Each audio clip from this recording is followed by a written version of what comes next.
Good evening, my Real News Midday TV family. Welcome back to the channel for another news update for March 14, 2024.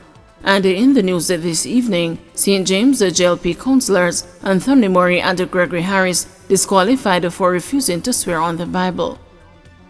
Jamaica Labour Party Councilors Anthony Murray and Gregory Harris were this morning disqualified from taking their places in the St. James Municipal Corporation after they refused to swear on the Bible to take to the oath of office, citing religious beliefs. Murray of the Rose Hall Division and Harris of the Salt Spring Division had initially chosen to affirm instead of swearing on the Bible during today's first meeting of the Municipal Corporation under newly minted Mayor of Montego Bay, Richard Vernon. However, the two men were disqualified from taking their seats after fellow JLP councillors Charles Sinclair, who represents the Montego Bay Northeast Division, objected to their refusal on the grounds that their actions violated the Local Governance Act. Section 30 of the Act stipulates that a person who is elected to the position of a mayor or councillor and who does not take and subscribe to the prescribed oath of office will be immediately disqualified and shall cease to hold the office.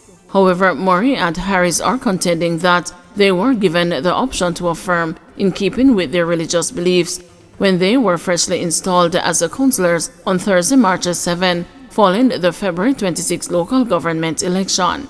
Interestingly, Kerry Thomas, the People's National Party councillor for the Mount Salem Division, also initially chose to affirm rather than swear during this morning's meeting. However, he relented and swore on the Bible shortly after the objections were raised. The municipal corporation is expected to seek clarification on the issue from the Attorney General ahead of its next meeting.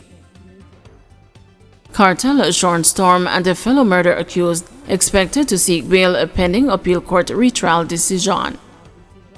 Attorneys for Vybz Kartel and his fellow murder accused are expected to seek bail while the Court of Appeal decides if they should face a retrial. This morning, the United Kingdom-based Privy Council upheld their appeal against their convictions and ordered that the Court of Appeal should consider the matter. Kartel, entertainer Sean Storm Campbell, Kahira Jones, and Andre St. John were convicted in 2014 for killing Clive Lizard Williams in 2011. They have denied any involvement in the killing. Campbell was the chief appellant. His attorney, Bert Samuels, said he will be seeking to get instructions from his client on the next step, while noting that his role was to handle the Privy Council appeal and that his work is done. Samuels said the likely move is that bail would now be sought for Campbell. He now has the right to apply for bail because he is now awaiting the decision of the court whether he should move to trial or not. So no doubt, when they lawyer up, we will be going knocking on the door because the first move is to try and obtain bail pending the hearing whether there should be a retrial or not, Samuels said at a press conference after the verdict was handed down.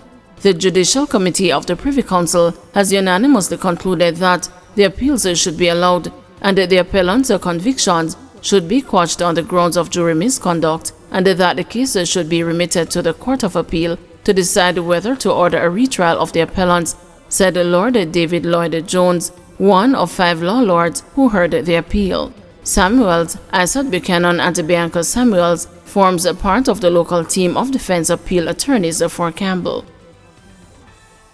Robinson says removal of GCT on imported raw foods could devastate local farmers. Opposition spokesman on finance, planning and the public service, Julian Robinson, has warned that the decision of the government to remove the general consumption tax on imported raw foods could have devastating consequences for Jamaican farmers. Robinson gave the warning Thursday as he made his contribution to the 2024-2025 budget debate in the House of Representatives. We are concerned about the impact that the removal of GCT on imported raw foods will have on our local farmers. We exist in a world where the playing field is not level and where richer developed countries provide subsidies to their farmers. Greater vigilance is required to ensure that cheap subsidized produce does not get dumped into the Jamaican market, said Robinson. He urged the government to carefully examine the potential negative fallout from this measure and determine what assistance is needed to ensure farmers can remain competitive. I think of the farmers in St. Elizabeth, the breadbasket of the country, who provide most of the vegetables we consume. What impact will this have on their ability to survive and supply their customers, Robinson said. In opening the budget debate on Tuesday, March 12, Finance and Public Service Minister Dr. Nigel Clark announced that the GCT on all raw foodstuff, imported or domestic, will be removed. Clark explained that the measure, which will take effect in the first quarter of the new financial year, is in keeping with Jamaica's trade obligations. The government also sought to deal with the issue of the rate of the GCT charged on imported raw foodstuff and the fact that no GCT is charged on the domestically produced raw foodstuff. The intention of this policy at the time was to bolster domestic production and to act as a safeguard for domestic industries and markets. Unfortunately, this policy could be interpreted as a government-sponsored protectionism and it distorts the conditions of competition between imported markets, Clark told the House. The measure will be revenue negative and will result in government foregoing $2.4 billion in revenue. Man accused of 2017 killing of two brothers to return to court on March 19. A St. James man who is accused of killing two brothers is to return to court on Tuesday, March 19 for a bail hearing. Oran Dunn, who evaded the police for more than 6 years, was arrested and charged recently in connection with the July 2017 fatal shooting of Patmore Fruity Johnson and his brother, Okan Wisiwasi Johnson of Albion St. James. Dunn, who was placed on the St. James Most Wanted list, appeared in the St. James Parish Court on Wednesday. He is being represented by attorney at law Charles Sinclair. When the matter came up, the court was told that the arresting officer's statement was still outstanding, while the post-mortem reports were ready but not yet placed on the prosecution's file. Presiding Judge Sasha Marie Smith Ashley then remanded Dunn until March 19, when his lawyer will file a bail application on his behalf. According to the allegations, the problem began on July 16, 2017, with a dispute among residents in the tenement yard where the Johnson brothers lived.